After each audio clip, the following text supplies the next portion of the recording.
J'ai pensé à la nourriture de façon obsessionnelle tous les jours pendant plus de 14 ans. Mon parcours avec la nourriture, il est vraiment très chaotique. Ça a commencé à partir de l'âge de 16 ans. J'ai commencé à faire ce qu'on appelle de l'anorexie mentale. Donc c'est avoir une pensée anorexique sans forcément l'être. Donc à vouloir tout contrôler, tout ce que je mangeais. Ensuite, je suis passée sur de la boulimie vomitive, à faire 2 à 3 crises par jour. Et ça a duré pendant 14 ans. Ensuite, j'ai fait ce qu'on appelle de l'orthorexie. C'est quand on est obsédé par la nourriture saine, quand on s'autorise à manger que de la nourriture saine et qu'on finit par craquer pour autre chose tellement on est rigide sur son alimentation sans être aligné forcément avec ça. Et ensuite, de l'hyperphagie. L'hyperphagie, c'est quand on mange de façon compulsive sans compenser derrière. On mange en automatique, on ne sait pas ce qui se passe, on ne sait pas ce qui nous arrive, on n'arrive pas à s'arrêter, on mange, on mange, on mange. Et tout ce parcours-là, avec la nourriture, avec cette dépendance à l'alimentation, il a duré plus de 16 ans. Et aujourd'hui, je trouve que ma relation à la nourriture, c'est vraiment ce que j'appelle la liberté alimentaire. Je t'explique mon parcours dans un instant. Moi, c'est Sophia. Je suis coach naturopathe spécialisée dans les compulsions alimentaires, dans l'alimentation émotionnelle, et je t'accompagne à sortir de cette dépendance alimentaire, à cette obsession de la nourriture, et enfin apprendre à te foutre la paix et à vivre libre avec ton alimentation. Ce parcours, je l'ai traversé, comme tu as pu l'entendre en début de vidéo. Et je peux te dire que je partais de très loin et que mon parcours, il n'était pas franchement linéaire, c'était plutôt chaotique. J'essayais désespérément de trouver des solutions sans forcément vouloir en trouver. C'est assez paradoxal, mais de vouloir m'en sortir et en même temps, mais si j'arrête de contrôler mon alimentation, si j'arrête de faire différemment, ça va être affreux. C'est-à-dire que ma vie va partir dans tous les sens, je vais plus rien contrôler, je vais me mettre aussi à manger n'importe quoi.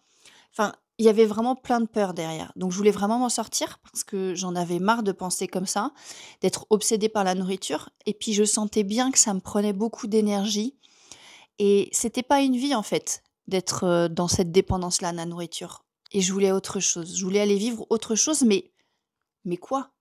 Sans savoir quoi vivre derrière.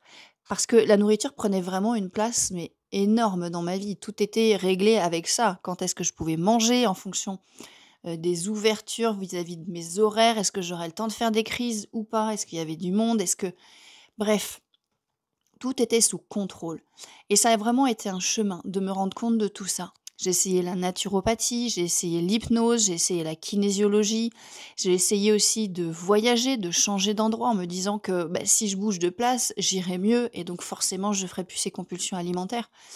Mais en fait, rien n'a changé parce que je cherchais des solutions extérieures, quelqu'un qui allait me sauver, mais je cherchais pas la solution à l'intérieur de moi. Je n'écoutais pas les messages de mon corps, les messages de mes émotions et en fait, ce que ces crises-là, cette obsession alimentaire venait me dire. J'étais vraiment en dehors de mon corps. Je ne me souciais même pas de lui, en dehors de, faire du sport et maigrir. Mais de ce dont il avait besoin vraiment. Il avait besoin d'écoute, il avait besoin d'être reconnu et il avait besoin que j'aille enfin mettre des mots sur ce qu'il me disait, sur ce qu'il me répétait. Et en fait, j'étais en train d'essayer de vivre, mais pas selon mes valeurs, pas selon mes standards, mais ce que je pensais que je devais faire. Je m'acharnais à vouloir être quelqu'un d'autre, à vivre selon des normes qui n'étaient pas les miennes, à vivre selon des valeurs qui n'étaient pas les miennes. Et en fait, je m'en rendais pas compte, mais mes crises de boulimie, ma façon de penser vis-à-vis de l'alimentation, elles étaient dues à ça.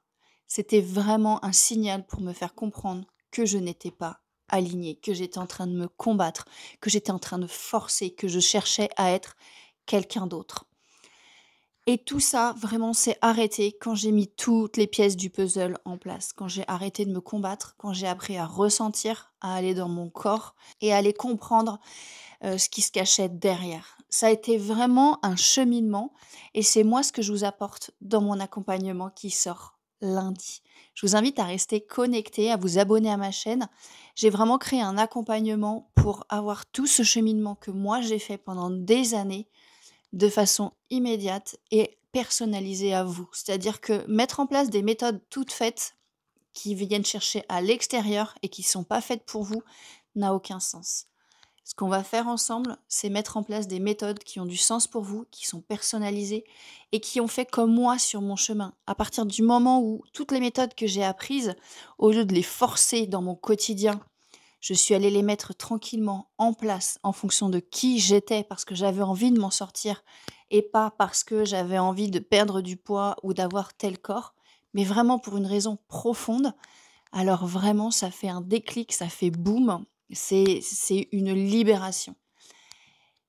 Ne cherchez plus à vous combattre, cherchez à faire alliance avec vous-même, avec qui vous êtes pour aller co-créer cette guérison ensemble avec votre corps et avec votre mental.